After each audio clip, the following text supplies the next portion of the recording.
amados, a paz do Senhor Jesus, aqui é o Renato, retornando ao canal Hora Teológica, tudo bem com vocês? Quero trazer mais uma dica de leitura sensacional para vocês aqui, para quem gosta de cultura hebraica, para quem gosta de Bíblia hebraica, né? Algum comentário do Novo Testamento. Vou trazer uma dica maravilhosa, bastante conhecida, tá com uma nova capa, uma nova reimpressão, eu vou trazer a reimpressão antiga para vocês. Mas antes de apresentar para vocês, dá aquela curtida, aquele like, se inscreve no canal, você que não é inscrito. Aciona o sininho das notificações, aperta o sininho que vai abrir as 3 abas. A primeira de cima você aperta a opção todas para você não perder nenhum conteúdo do canal. Lembrando que na nossa playlist você vai ter ali todos os temas separados para que você quiser fazer uma pesquisa, né? Escatologia, Cristologia, a Eclesiologia, a Doutrina do Espírito Santo, tá bom? Vai estar tudo separadinho lá, organizado para quem quiser fazer uma pesquisa, uma busca ali aleatória para cada tema. Vamos para a dica? A dica de hoje é essa aqui, ó. Um comentário bíblico excepcional. Olha isso, irmãos. Comentário judaico do Novo Testamento. Tá? David H. Stern, editora Templos. Tá? Esse comentário aqui, o David H. Stern é um judeu convertido ao cristianismo.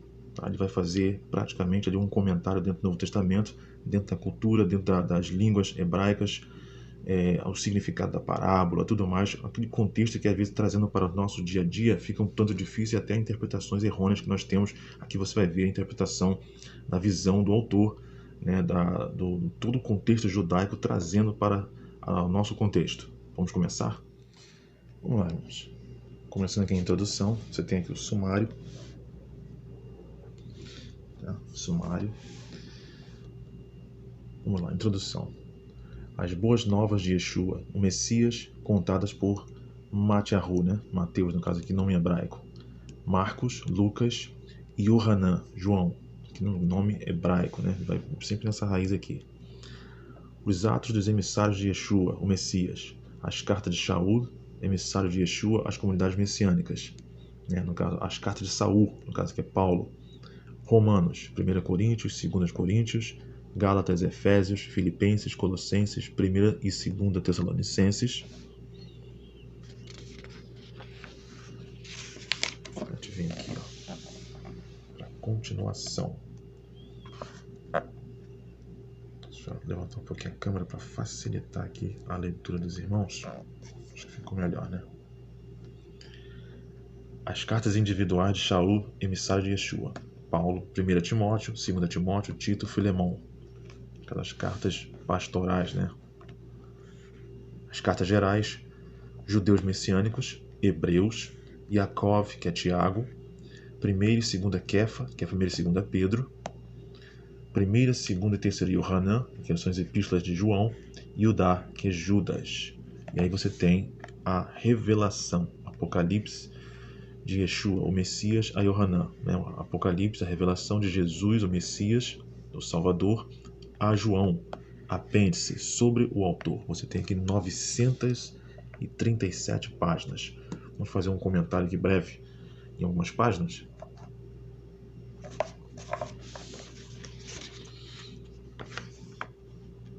Tem uma parte aqui muito interessante que eu separei para os irmãos. Está na página 72, parece. Acho que é 78. Aqui, ó. Olha que coisa interessante. Olhando para cima em direção ao céu. Isso aqui é a parte do comentário já em Mateus, né? Capítulo 19. Existem 6... Deixa eu ver se dá para vocês verem aqui com calma. Deixa eu abaixar aqui. Acho que ficou melhor, né, irmãos? Vamos lá.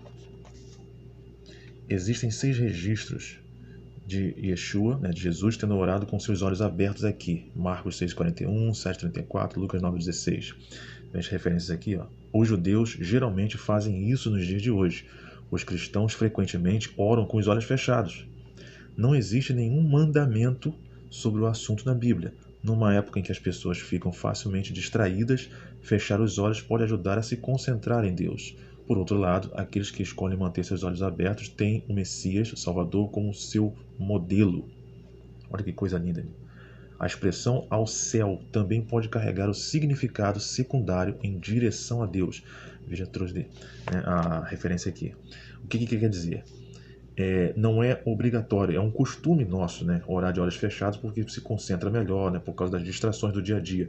Os judeus oram naturalmente de olhos abertos, como também podem orar de olhos fechados. Jesus, que tem várias referências aqui em todo o comentário, aqui nos evangelhos, nos sinóticos, dizendo que Jesus ele vai estar sempre orando várias vezes de olhos abertos, né, porque a questão ali não é só de concentração ou questão de costume, né? Pode-se fazer sim, orando de olhos abertos, porque até então você está visualizando e também pode estar conversando, porque se você conversa com um ser pessoal que é Deus, então olhar de olhos abertos não é algo proibido, algo impensável, né?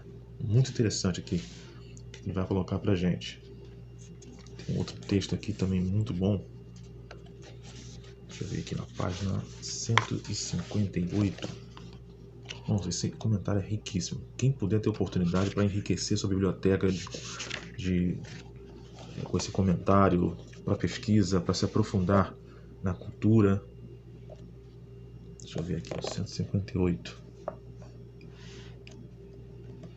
Olha só, que coisa maravilhosa isso aqui. Ó. A palavra judeu, no caso aqui em Lucas, capítulo 15. Ó. O que significa parar de ser judeu? Considere que a palavra judeu é a transliteração inglesa da palavra hebraica yud, da raiz yadar, que significa dar graças. Sabia disso, irmãos? Nem eu sabia. Perdão. Louvar, confessar aberta e livremente. O nome, né, a questão, o termo judeu, significa isso aqui, ó. Dar graças, louvar, confessar aberta, ou seja, é um povo praticamente sendo chamado para ser o quê? Adoradores. Dar graças, né? Povo que expressa louvor, que confessa livre e abertamente a Deus. Ser um verdadeiro judeu é ser alguém que dá graças a Deus, louva a Deus, confessa a Deus sua palavra, sua verdade e seu amor de forma aberta e livre. E quem tem um relacionamento íntimo com ele, compare Romanos 2, 28, né? E 29. É isso que Deus quis dizer falando aos israelitas. Tomar-vos-ei por meu povo e serei vosso Deus. Êxodo 6:7. A questão do relacionamento íntimo, né? do querer, do que é ser judeu. Né? Perdão, do que é ser judeu significa o termo e ser realmente fazendo parte de um povo eleito, escolhido, que é a nação de Israel. Muito lindo, né, mano? Coisa maravilhosa. Agora deixa eu passar para outra parte. Aqui, irmãos, outro ponto interessante que eu gostaria de compartilhar com vocês é esse aqui, ó. Aqui já o comentário na parte de João, do Evangelho de João. Aqui vou mostrar para vocês. Tá bom? Nós estamos aqui na página 180. E aqui o comentarista ele vai falar o seguinte. Assim, a Tanar, que é o Antigo Testamento, né, ou para os judeus a Bíblia hebraica, estabelece a base para a declaração de João de que a palavra estava com Deus e a palavra era Deus. No verso 14, descobrimos que essa palavra é Yeshua, Jesus, o próprio Messias. E além disso, em reverência, né? 19:3 aqui, e Jesus é explicitamente chamado de a palavra de Deus. Tá.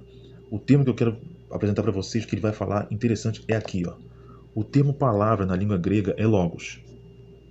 Logos, né? Todo mundo conhece. Embora logos tenha desempenhado um papel no gnosticismo pagão, ou seja, já no gnosticismo pagão já era usado a palavra logos para exemplificar a questão de deuses pagãos. E aqui vem, ó. Como um dos passos através dos quais a pessoa desenvolve seu caminho em direção a Deus, e como tal é encontrado de forma em numerosas heresias judaicas e cristãs. Aqui ela não evidencia uma inclusão pagã do Novo Testamento. Por quê? Porque o logo daqui, se tratando dentro do Tanakh, no caso, ou na Brit Hadashah, no caso do Novo Testamento, está se direcionando ao próprio Jesus. E aí vem a inclusão pagã do Novo Testamento, como alguns supõem. Pelo contrário, logos corresponde ao termo aramaico menra, também palavra. Ou seja, ninguém pode dizer, alguns opositores, né, bíblicos dizem que o logos significa uma constituição, um termo pagão dentro da Bíblia. Na verdade, não, porque o mesmo termo logos no grego é compatível ao menra aramaico, também palavra, um termo técnico e teológico usado pelos rabinos nos séculos antes e depois de Yeshua, depois de Jesus, quando tratavam da expressão de Deus a respeito de si mesmo. Na Septuaginta, o termo logos traduz o termo hebraico davar, o qual pode significar não somente palavra, mas coisa e matéria. Por isso, o judeu messiânico Richard Wurmbrand sugeriu essa compreensão midrástica da frase inicial desse versículo em Gênesis. No início era a coisa real, né? Exemplificando ali, no caso, a criação, já direcionando para o próprio Deus, ou seja, não tem como escapar que o logos vai significar a própria palavra, que é Jesus, que é a palavra de Deus. Assim, o Messias existia antes de toda a criação, compare 17,5. De fato, ele esteve envolvido na criação. No caso, João 1, capítulo 1, verso 1, o autor vai dizer que fala diretamente o paralelo com Gênesis 1 e 1.